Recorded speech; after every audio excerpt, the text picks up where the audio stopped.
નમસ્કાર. ગુજરાત રાજ્યની સેવામાંથી સેવાનિવૃત્ત થયેલ પેન્શન ધારક મિત્રો, ભાઈઓ તથા બહેનો, સ્વાગત છે આપનું આપણી આ યુટ્યુબ ચેનલ ભાવેશ મકવાણા ન્યૂઝમાં. તો મિત્રો, સૌથી પહેલાં બધાને જય શ્રી કૃષ્ણ, જય માતાજી, હર હર મહાદેવ. તો મિત્રો, તમામ 1.2 કરોડ કર્મચારીઓ અને સરકારી કર્મચારીઓને 12 મહિનાનો પગાર અને પેન્શન એક સાથે મળશે. તો મિત્રો, પેન્શનરોને મળશે આ વિશેષ લાભ. તો વિડીયોમાં વિગતવાર વાત કરવાના છે. વિડીયો તમારા માટે ખૂબ માહિતીપ્રદ રહેવાનો છે, એટલે મિત્રો વિડીયોને લાઇક કરી દેજો, કારણ કે તમારા માટે ખૂબ જ મહેનતથી અમે વિડીયો બનાવતા હોઈએ છીએ, તમને માહિતગાર કરતા હોઈએ છીએ, એટલે અમને થોડો સપોર્ટ કરજો, અમારા વિડીયો લાઇક કરજો અને અમારી ચેનલ પણ સબસ્ક્રાઈબ કરી લેજો દોસ્તો. તો શરૂ કરીએ આજનો વિડીયો. તો વિગતવાર વાત કરીએ તો કેન્દ્રીય કર્મચારીઓ માટે મોટા સમાચાર.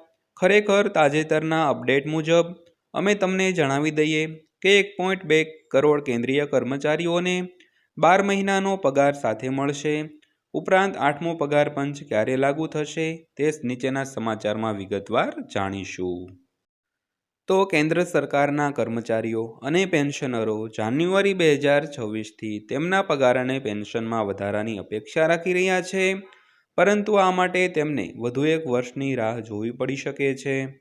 તો હકીકતમાં એવો અંદાજ લગાવવામાં આવી રહ્યો છે કે 8મા પગાર પંચની ભલામણોના અમલીકરણમાં વધુ સમય લાગશે, જે કર્મચારીઓની આશાઓ પર પાણી ફેરવી શકે છે. તો મીડિયા રિપોર્ટ્સ અનુસાર સૂત્રો કહે છે કે પગાર પંચનો કાર્યકાળ સત્તાવાર રીતે જાન્યુઆરી 2026માં શરૂ થશે, પરંતુ સુધારેલા પગાર અને પેન્શન 2027ની શરૂઆત સુધી લાગુ થવાની અપેક્ષા નથી મિત્રો. ત્યારબાદ વાત કરીએ તો કર્મચારીઓ અને પેન્શનરોને 12 મહિનાનું એરિયર મળશે. જોકે તેમણે એમ પણ કહ્યું કે જ્યારે નવું ધોરણ લાગુ થશે ત્યારે સરકારી કર્મચારીઓ અને પેન્શનરોને 12 મહિનાનો પગાર મળી જશે. તો રિપોર્ટ્સ અનુસાર નિષ્ણાંતો માને છે કે 8મા પગાર પંચમાં કર્મચારીઓના મૂળ પગારમાં નોંધપાત્ર વધારો થવાની શક્યતા છે. તો પગાર અને પેન્શન ક્યારે વધશે તેની વાત કરીએ તો સરકારી સૂત્રોના જણાવ્યા અનુસાર નવું પગાર પંચ તેની રચનાના 15થી 18 મહિનાની અંદર તેની ભલામણોને અંતિમ સ્વરૂપ આપી શકે છે. તો કમિશન પાસે એક વચગાળાનો અહેવાલ રજૂ કરવાનો વિકલ્પ છે, જે તેમની પ્રારંભિક ભલામણોની રૂપરેખા આપશે. જોકે સંપૂર્ણ અહેવાલ 2026ના અંત સુધીમાં પ્રકાશિત કરવામાં આવશે.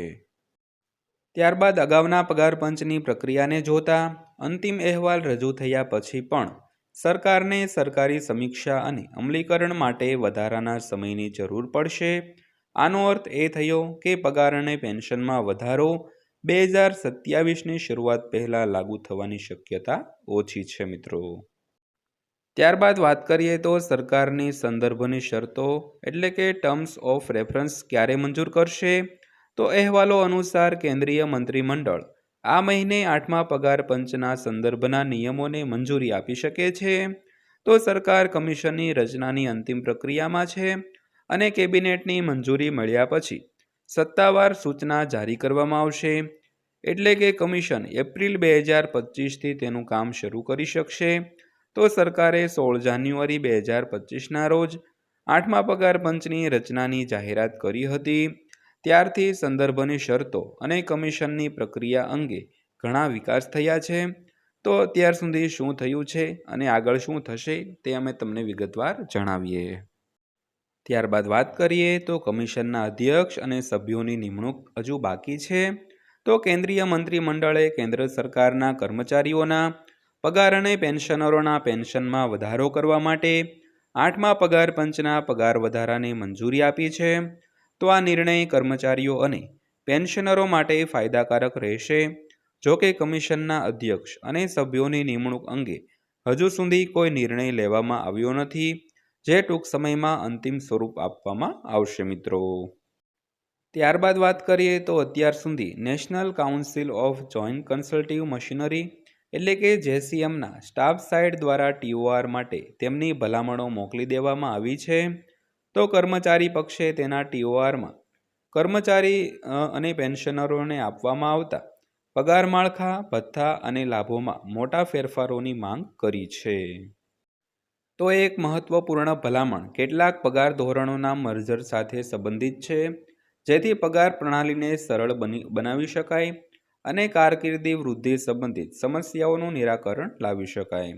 તો સરકારે આ બાબતે નાણાં મંત્રાલય, સંરક્ષણ મંત્રાલય, ગૃહ મંત્રાલય અને કર્મચારી અને તાલીમ વિભાગ પાસેથી પણ સૂચનો માગ્યા છે. ત્યારબાદ વાત કરીએ તો હિસ્સેદારો સાથે પરામર્શ પ્રક્રિયા. તો કર્મચારી અને તાલીમ વિભાગ એ 8મા પગાર પંચની શરતોને અંતિમ સ્વરૂપ આપવા માટે રાષ્ટ્રીય પરિષદના કર્મચારી પક્ષ પાસેથી સૂચનો માગ્યા હતા. તો હવે જોવાનું એ રહે છે કે સરકાર આ ભલામણોને કેટલી હદ સુધી લાગુ કરે છે અને કર્મચારીઓ માંગણી ઉપર કેટલું ધ્યાન આપે છે મિત્રો. તો ત્યારબાદ અંતમાં વાત કરીએ તો કર્મચારીઓના મૂળ પગારમાં 40થી 50% વધારો. તમને જણાવી દઈએ કે કેન્દ્ર સરકારના કર્મચારીઓ અને પેન્શનરોના પગાર અને પેન્શનમાં વધારો ફિટમેન્ટ ફેક્ટરના આધારે કરવામાં આવે છે. તો નિષ્ણાંતો માને છે કે 8મું પગાર પંચ 2.28થી 2.86ની વચ્ચે ફિટમેન્ટ ફેક્ટરની ભલામણ કરી શકે છે, જેનાથી કર્મચારીઓના મૂળ પગારમાં 40થી 50% વધારો થઈ શકે છે. તો મિત્રો, આ હતી આજની માહિતી પસંદ આવી હોય તો વિડીયોને એક નાની એવી લાઇક આપી દેજો અને રોજે રોજ આવી જ માહિતી મેળવવા માટે આપણી આ યુટ્યુબ ચેનલ સબસ્ક્રાઈબ કરી લેજો મિત્રો. તો મિત્રો, ફરીવાર પાછા મળીશું આવા જ એક નવા વિડીયો સાથે. ત્યાં સુધી સૌને જય હિન્દ, વંદે માતરમ.